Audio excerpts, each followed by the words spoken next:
Alright, hey everyone, and welcome back to Jack's World of Wildlife. I'm super excited to introduce you guys to a brand new species highlight. Today, we're going to be talking about one of my all-time favorite species of animal, the three-toed sloth. Specifically, the brown-throated three-toed sloth, which I believe is Bradipus variegatus.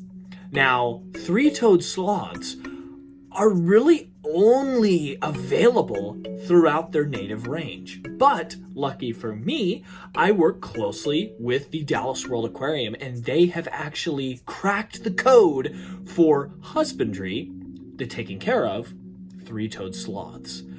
So I was actually able to get in and film with a beautiful male brown-throated three-toed sloth. So let's take a look at our adventure at the Dallas World Aquarium. Oh my gosh, guys, take a look at this absolutely stunning brown-throated three-toed sloth. He's just kind of hanging out. Hi, what are you doing? He's hungry. Wow, we're at the Dallas World Aquarium, and I've been lucky enough to be networked well enough to come in and get to film with these amazing animals. Look at the camera. He's like, alright. These guys, is that not the coolest animal ever? Now this is actually the only place outside of their natural range where you can see these three-toed sloths. Thanks to advanced husbandry techniques that the Dallas World Aquarium executes, they're able to keep these really unique species of slow-moving mammal. Is that not so cool, guys? That's a sloth right there. He's like, okay, all right, guy, okay. Look at that. He's just checking you guys out, huh? He's like, okay, you guys don't have any food for me. I think I'm gonna go back up here. But take a look at that beautiful pattern on the back there. Look at that.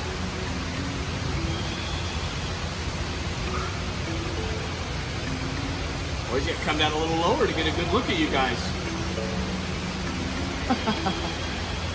Now, three-toed sloths are primarily herbivorous, which means they feed mostly on leaves, flowers, and things like that. They very rarely are feeding on fruits or vegetables. They're primarily eating leaves. So they spend most of their time in the trees. In fact, they rarely come down from the canopy, and when they do, typically it's to go to the bathroom. But people think, well, gosh, man, if it were me, I'd be shooting up and down that tree. Well, sloths, very slow metabolism, which means they only really need to go to the bathroom, maybe once or twice a week. So for the most part, they are up in the canopy. But just because you're slow doesn't mean that your life can't be exciting.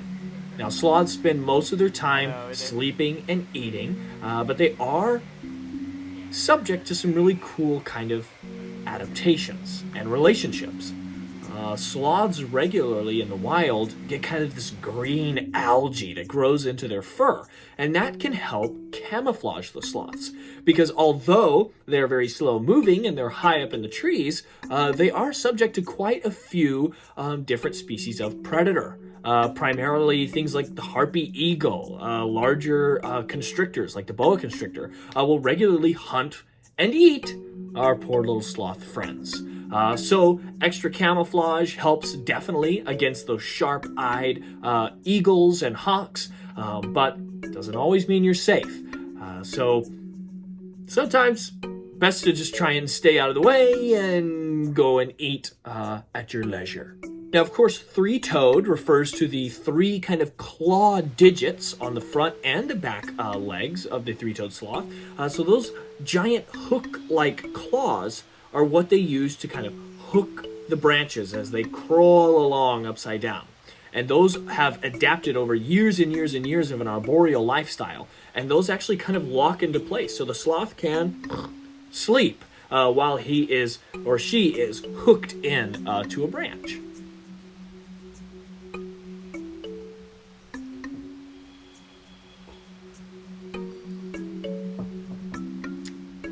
Now, a lot of people don't realize this, but three-toed and two-toed sloths are actually not that closely related. In fact, other than being sloths, they're pretty genetically distant. And what I mean by that is, to put into perspective, the two-toed sloth is actually closer related to the giant ground sloths that used to roam most of the Americas during the Pleistocene, the Ice Age, than they are to three-toed sloths, which is really crazy because you think, well, a sloth's a sloth. Not really.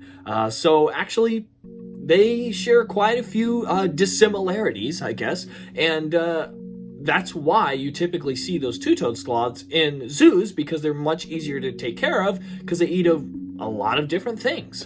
Two-toed sloths like a lot of vegetables, like a lot of protein. They'll eat boiled eggs. They'll eat meat on occasion. They're very gregarious kind of in their diet. They'll eat a lot of different things versus the three-toed sloths, which are pretty picky about what they like to eat. Now, what's really, really cool about our experience is that the Dallas World Aquarium is really the only place you can see three-toed sloths outside of their natural range. So essentially what that means is you can either go to the Dallas World Aquarium or you could go to Central or South America. That's really the only places you're going to be able to find these sloths in the genus Bradypus. And that is just so freaking cool. I had such a fun time filming this very inquisitive male brown-throated three-toed sloth. He was absolutely gorgeous.